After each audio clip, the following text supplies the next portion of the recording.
عبداللہ بن عمر رضی اللہ تعالیٰ عنہ سے روایت ہے، انہوں نے رسول کریم صلی اللہ علیہ وسلم سے سنا، آپ فرماتے تھے کہ تم سے پہلے کی امتوں کے مقابلے میں تمہاری زندگی صرف اتنی ہے جتنا عصر سے سورج ڈوبنے تک کا وقت ہوتا ہے۔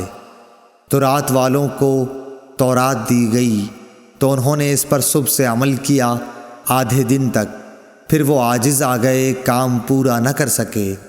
ان لوگوں کو عمل کا بدلہ ایک ایک قرات بقول بعض دینار کا چوتھا سے چھٹا حصہ اور بعض کے قول کے مطابق دینار کا 20واں حصہ دیا گیا۔ پھر انجیل والوں کو انجیل دی گئی، انہوں نے آدھے دن سے عصر تک اس پر عمل کیا اور وہ بھی عاجز آ گئے، ان کو بھی ایک ایک قرات ان کے عمل کا بدلہ دیا گیا۔ پھر عصر کے وقت ہم کو قرآن ملا، ہم نے اس پر سورج غروب ہونے تک عمل کیا اور کام پورا کر دیا، ہمیں 2 قرات ثواب ملا۔